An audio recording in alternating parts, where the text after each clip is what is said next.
కొన్ని years back నేను car driving నేర్చుకున్నాను. తర్వాత నాకు లైసెన్స్ కూడా వచ్చింది 4-వీలర్ది. కానీ నేను ఎప్పుడు డ్రైవింగ్ చేయలేదు కార్. ఎందుకంటే నాకు భయం. డ్రైవింగ్ స్కూల్లో డ్రైవింగ్ నేర్చుకోవడం వేరు, అక్కడ డ్రైవ్ చేయడం వేరు, మళ్ళీ సొంతంగా మనం ఓన్గా రోడ్డు మీద డ్రైవ్ చేయడం వేరు. సో నాకు భయం వేసింది. నేను ఎప్పుడు కార్ ముట్టుకోలేదు. మళ్ళీ ఒక 2-3 ఇయర్స్ బ్యాక్ నాకు కార్ నడపడం చాలా ఇంపార్టెంట్ అయిపోయింది. ఆ సిచ్యువేషన్కి వచ్చేసిన నేను. కార్ డ్రైవింగ్ అనేది మ్యాండేటరీ అయిపోయింది నా లైఫ్లో.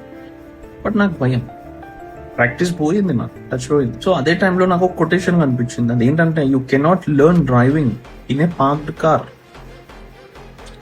అంటే మనం పార్క్ చేసిన వెహికల్లో డ్రైవింగ్ నేర్చుకోలేం, దాన్ని తీయాల్సిందే రోడ్డు మీదకి. అది నన్ను చాలా హిట్ చేసింది. సో నేను ఇమ్మీడియట్లీ మా ఫ్రెండ్కి కాల్ చేసిన. వాడి ఇంట్లో ఒక సెకండ్ హ్యాండ్ కార్ ఉంటే ఆ కార్ని నేను డ్రైవింగ్ నేర్చుకోవడానికి యూజ్ చేసిన. తర్వాత ఒక 10-15 డేస్ ప్రాక్టీస్ చేసినాక నాకు మళ్ళీ ఆ స్కిల్ మళ్ళీ డెవలప్ అయిపోయింది మొత్తం. సో అప్పటి నుంచి నేను కార్ డ్రైవింగ్ చేయడం స్టార్ట్ చేసిన. సో ఈ కొటేషన్ కేవలం కార్ డ్రైవింగ్కే కాదు, అది లైఫ్లో ఏదైనా కొత్త విషయం మొదలు పెట్టడానికి కూడా యూజ్ అవుతుంది. ఎలా అంటే, ఇప్పుడు మనం ఎన్నో ప్లాన్స్ చేసుకుంటాం, అది చేయాలి, ఇది చేయాలి, నేను అది స్టార్ట్ చేస్తా, బిజినెస్ స్టార్ట్ చేస్తా, ఆర్ జాబ్ వదిలేస్తా, ఇన్వెస్ట్మెంట్ చేస్తా, ల్యాండ్ కొంటా. బట్ మన లోపల ఎక్కడో భయం ఉంటుంది, ఒకవేళ అది ఫెయిల్ అయితే ఎలా అని చెప్పేసి.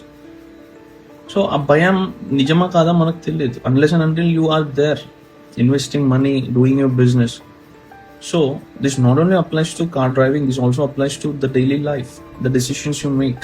సో ఇప్పటి నుంచి మీకు ఏదైనా డెసిషన్ తీసుకోవాలా వద్దా, ఏదైనా కొత్త పని లేదా కొత్త బిజినెస్ స్టార్ట్ చేయాలా వద్దా అన్నప్పుడు ఈ కొటేషన్ గుర్తుంచుకోండి. ఏంటి, మీరు పార్క్ చేస్తున్న వెహికల్ కార్ నేర్చుకోలేరు అంటే మీరు ఆ బిజినెస్ లోకి దిగితే తప్ప మీకు తెలియదు సక్సెస్ అవుతారా, సక్సెస్ అవ్వరు అనేది. So life is short, give it a try. ప్రతి దాన్ని మనం ఎక్స్పీరియన్స్ చేయాలి. జాబ్లో ఉన్నావా, బిజినెస్ చేయాలనుకుంటున్నావా, start your business. You will know. 1 year చేస్తే నీకు అర్థమైపోతుంది నువ్వు బిజినెస్లో సెట్ అవుతావా బాబా. ఒకవేళ సెట్ అవ్వలేదు అనుకో, బిజినెస్ వదిలేసి మళ్ళీ జాబ్కి వెళ్ళిపో. 1 year or 2 years is okay. Thanks.